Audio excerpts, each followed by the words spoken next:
Before we get into the verdict this week, I want to highlight a video that was very, very close to making it into this week's Stinker of the Week. And it would have been a bit of an unorthodox one, not one that you would usually see in the red box in this series. But I'm going to highlight it because it might just be the single worst video to come out of 2022. Ladies and gentlemen, I'm going to show you right now Astrid Wett's reaction to Chelsea signing Pierre-Emerick Aubameyang. Here it is.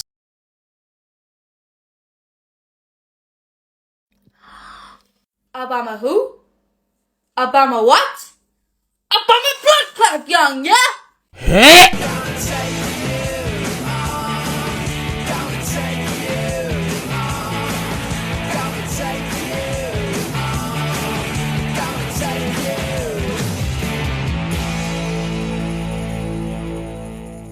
Hello guys, how are you getting on? My name's Aaron Kelly and you're very welcome back to another episode of the Premier League Verdict. Hope you guys have had a good day and a good weekend. Before we get into anything, leave a like, subscribe, all that kind of crack, and let me know how your day has been, because I care. Graphic up in front of us as usual, lads, the green, yellow and red box, and moving swiftly into the green box for this video, and it's a bit of a rare appearance in it for Ivan Toney. I mean, what a weekend. The star of the weekend, you could argue, in Brentford's 5-2 win over Leeds United at the Brentford Community Stadium. An incredible hat-trick, a penalty, a free kick, and another beautiful finish to lob Meslier. I mean, Meslier was nowhere to be seen at that point, but it was a beautiful chip. The composure he shows to score that goal, to complete his hat-trick, ridiculous. The way he takes penalties as well, so calm and composed, and you always believe he's going to score. And that free kick, holy fuck, I've never seen Ivan Toney hit a free kick before, but I'm sure we're going to see a lot more of it now, because that was ridiculous. What a strike, to hit a keeper's side as well. Takes some amount of skill, that. What a goal. But for Brentford as a whole, like, what a start to the season they've made. I mean, they are the, I believe, second highest scoring team in the division, only behind,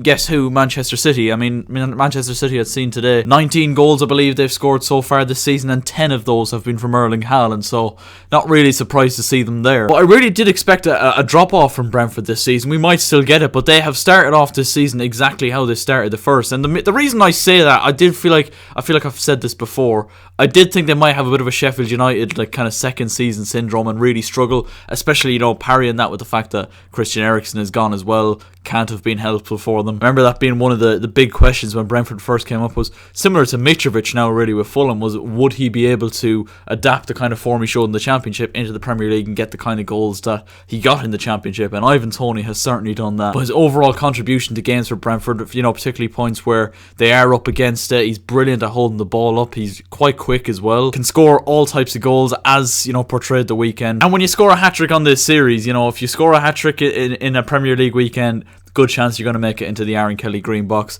Ivan Toney, what a performance and what a hat-trick. Yellow box then, and what a performance and what a victory for Manchester United, ending Arsenal's unbeaten start to the season, their 100% start to the season, even with a 3-1 win at Old Trafford. And it's not completely wild to say that Arsenal were well in this game. It's not as if, you know, 3-1, it looks like a completely dominant Manchester United display. It was a fantastic Manchester United display, and definitely one that makes me feel like they might have turned a corner a little bit. But Arsenal were excellent in this game too, played some beautiful football. Just couldn't put the ball in the back of the net, which is something that we don't really associate with Arsenal this season. They've been so clinical so far. They're still top of the league, but I put the game as a whole in this box mainly because it felt like a real old school kind of throwback clash. Back to the days really when, you know, Manchester United and Arsenal were always the two teams to beat, and always the two teams that were fighting it out for the title at the top of the Premier League. It isn't quite like that these days, but that's why I'm saying it felt like a real throwback kind of fixture. Hard challenges going in, beautiful football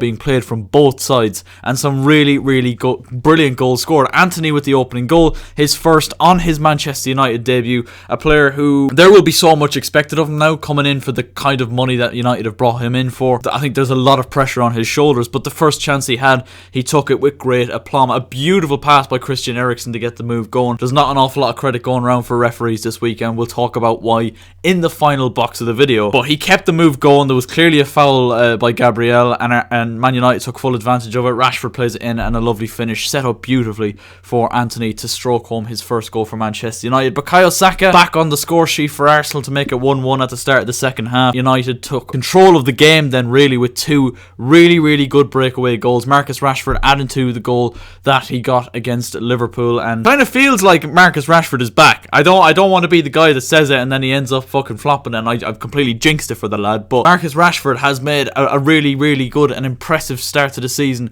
Well, I mean, particularly in the last couple of games for sure. And obviously his goal against Liverpool was the first goal he got in the Premier League since January or something like that, and he's back taking chances again, which can only mean good news for Manchester United, particularly when Erik ten Hag doesn't really seem to fancy Cristiano Ronaldo and doesn't seem to be including him as part of his kind of future plans, which we kind of knew he probably would anyway. Some pretty poor defending, I have to say, from Arsenal, trying to apply the squeeze, trying to press Manchester United for an equaliser late on, and they get caught far too far up the pitch, especially when you have the pace of Rashford.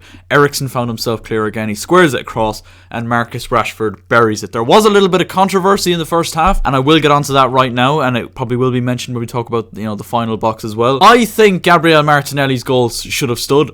He scored a goal at 0-0. Christian Eriksen was dispossessed by Martin Odegaard in the middle of the park. Saka, I think it was, plays a pass, beautiful pass, and Martinelli was always going to outpace Diogo Dalot. Really good finish as well. And Paul Tierney was sent to the VAR screen on the side of the pitch, and more often than not when they do that, you pretty much know that he's going to make a decision basically. He's disallowed the goal on this occasion for foul on Eriksen, whereas I do think there is a little bit of contact on Eriksen from Odegaard, maybe like a knee to the back of the knee perhaps. I think the contact is minimal, and that's going to be a common theme when we get into the final box of the video, but I think there's absolutely minimal contact, and if this goal is counted, Arsenal were well on top in the game at this point. It could have been a very sticky afternoon for Manchester United indeed, but it's very evident that one decision goes against you and it can change the entire course of the game, and Manchester United went on to take control and win the game by 3-1. A bit of a blip along the road for Arsenal, in really their first big test of the season. I think that might be the most worrying thing for Arsenal fans. Realistically, I think we all know, and as much as Arsenal fans joke about it, Arsenal won't be in a title race this season. I think that's completely ludicrous to say that. This title is still very much Manchester City's to lose, despite their draw against Villa. But a great game of football, great action at both ends, and a 3-1 massive result for Manchester United. Alright then, stinker box, VAR. It's been a while since we've gone on a bit of a rant about VAR, I think. Maybe last season we did once or twice. And let me get something straight here. VAR isn't the problem, right? It's the English officiators. That's not a word, is it? The English referees, the people who officiate the games, those are the problem. Because those are the fellas that are essentially running VAR at the end of the day. And even with the amount of replays and camera angles that they have, they're still making horrific decisions. And this weekend was a horrendous weekend for Premier League match officials, having absolute honkers of fucking games and making just some absolutely horrific decisions. To the point where I've actually constructed a list of the VAR controversies on match day 6 of the Premier League. You're going to enjoy this. So obviously Martinelli's goal ruled out. I've had my say on that. I think for sure the goal should have stood. I think it's a perfectly fine challenge, and especially this season where they're saying the boundary or the barrier for contact within the game is going to be a bit bigger. So, they're basically encouraging more physical play. And I don't think there's enough in that challenge from Odegaard on Eriksen to warrant a free kick to Manchester United, in my opinion. Game between Newcastle and Crystal Palace then at St James's Park ended in a 0-0 draw. Should have been a 1-0 Newcastle win because Tyreek Mitchell had a goal ruled out, an own goal that is, for Newcastle in the second half after he pushed Joe Willock into Vicente Guaita. The referee then, VAR, disallows the goal for a foul on Guaita, even though you can clearly fucking see that Tyreek Mitchell has pushed Joe Willock into Vicente Guaita. Like, Stonewaller, goal should have counted. Newcastle should have 3 points there. Another one here, Van Dijk possibly could have been sent off in the Merseyside derby. A Merseyside derby that finished 0-0. A couple of big moments in this. Connor Cody had a goal ruled out as well, which marginal lines for offside. And I'm still not completely sold on that, how that one was offside either, to be quite honest with you.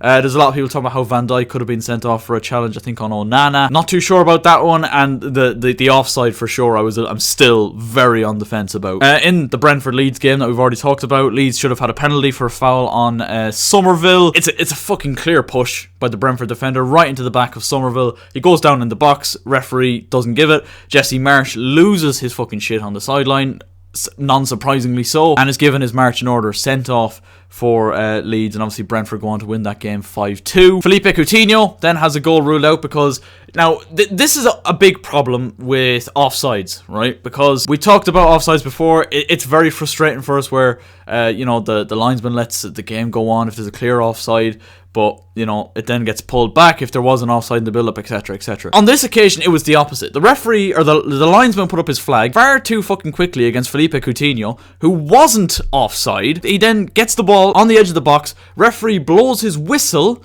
and as he does, everyone stops and Coutinho sticks the ball in the back of the net. Turns out Coutinho was actually perfectly onside, and the officials made a fucking balls of it. Surprise, surprise. I think that goal should stand. Now, the argument can be made there that, once the referee blows his whistle, everybody downs tools. The Man City defenders, Ederson didn't even bother trying to save the Coutinho shot because he'd heard the whistle go. But it does make you think, if the referee's whistle doesn't go, does Coutinho get that goal, and do Villa win that game? And the last big one of the weekend, and it's at Stamford Bridge. You didn't think I was going to talk about it, did you?